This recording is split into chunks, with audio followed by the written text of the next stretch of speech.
जालोर ज़िले के एक गांव में निजी विद्यालय के इंचार्ज द्वारा हमारे दलित समुदाय के एक छात्र के साथ अमानवीय घटना को अंजाम दिया और उनकी मारपीट से चलते हुए छात्र हमेशा के लिए अपने सपने दफन कर गया इस दुनिया से।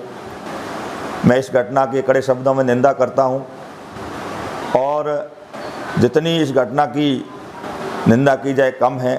मेरा मन बहुत दुखी है आज के दिन, मेरे पास शब्द भी नहीं है, लेकिन आपके माध्यम से राजस्थान के मुख्यमंत्री जी से निवेदन करना चाहता हूं कि आप संवेदनशीलता का परिचय दें। जाति व्यवस्था और जाति व्यवस्था के खिलाफ और छुआछूत के खिलाफ आप एक ऐसा उदाहरण पेश करें। एट्रोसिटी के मामले में अभी आपने करोड़ों रुपया एक पार्टी को मुआवजा दिया, लाखों रुपया मुआवजा दिया, नौकरियां भी दी। मेरा आपसे निवेदन ये रहेगा कि दलित समुदाय के जितने भी मामले बने हैं आप उस परिवार को एक नौकरी दें, करोड़ों रुपया मुआवजा दें, ताकि आज के विषय में मैं अगर गहराई से देखूं तो छुआछूत और ऊंच नीच और जाति व्यवस्था से जो शिकार हो रहे हैं हमारे समाज के लोग, ये भी कोई धार्मिक उन्माद और संप्रदाय से कम नहीं है। आप एक धार्मिक संप्रदाय का बड़ा रूप देकर राजस्थान में लाखों करोड़ों रुपयों का मुआवजा दे रहे हैं, तो मेरा जहाँ तक मानना है कि हमारे समाज के ऐसे लोग जो जाति व्यवस्था के शिकार हो रहे हैं, ये अपने आप में एक आतंकवादी व्यवस्था से घटना से जुड़ा तो कम नहीं है। आतंकवादी क्या करता है? आतंकवादी आदमी को मारता है, और ये भी एक तरह की घटना वो आदमी को मारना ही है जो बेबद हो गया। तो ये इस हत्या को भी आप जाति व्यवस्था और इसकी छुआछूत और ऊंच नीच की व्यवस्था से जोड़ते हुए बड़ा मुआवजा दें। और 5 लाख की घोषणा आपकी मैं अभी सुना, आपके आईडी से देखा है, कम है। और जहाँ तक हम लोग मानवतावादी लोग हैं, संविधान में विश्वास करने वाले लोग हैं, इस बात के पक्षधर नहीं है कि आप हमेशा एक टारगेट से चले, सबको सम्मान समझे। और जब तक आप समाज नहीं समझोते तो हमारा दलित समाज आपसे धीरे धीरे घिसकने का काम कर रहा है, और इसको आप चुनौती के रूप में स्वीकार करें। जो भी इस तरह की घटना करते हैं, अंजाम देते हैं, दोषी हैं, उनके खिलाफ सख्त से सख्त कार्रवाई करें, हमारा ये निवेदन है। और शीघ्र ऐसा एक बहुत बड़ा ऐलान आपने द्वारा नहीं किया गया तो राजस्थान में बहुत बड़ा मूवमेंट होने वाला है। हम दलित समाज के लोग चाहे किसी जाति धर्म संप्रदाय में बैठे हैं, चाहे किसी पार्टी में बैठे हैं, हम एक जाति पर आने का प्रयास करेंगे।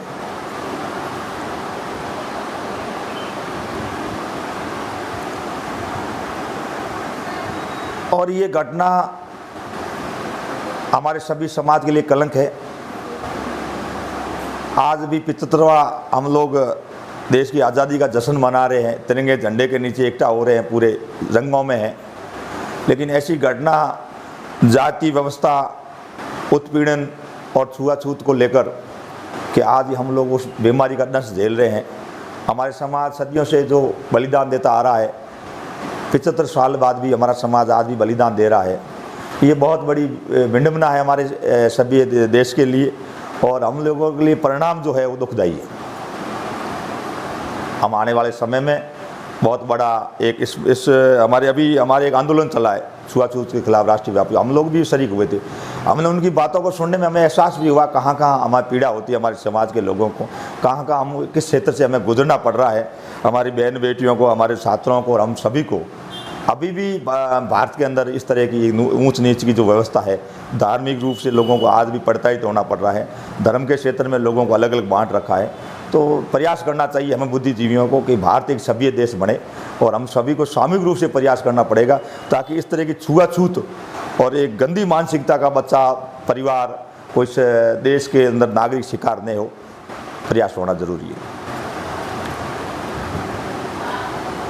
अब हम सभी को, जितने भी न्यायप्रिय लोग, उनसे मैं अपील करना चाहूँगा, आप जहाँ भी किसी क्षेत्र में बैठे हो, किसी पार्टी में बैठे हो, भले ही आप अपना काम करें, लेकिन इस बच्चे की आत्मा के लिए, इस बच्चे के पीड़ित परिवार के पक्ष में और न्याय के पक्ष में आप लोग धार्मिक व्यवस्था से ऊपर उठकर, जाति व्यवस्था से ऊपर उठकर, राजनीतिक व्यवस्था से ऊपर उठकर आप लोगों को अपना वीडियो, अपना वक्तव्य जारी करना चाहिए, ना कि निसंकोच आप जहाँ कर कहीं भी अपनी व्यवस्था में अपने ऐसा मत सोचे कि हम लोगों कौन खिलाफ हो जाए, कौन पक्ष में हो जाएगा।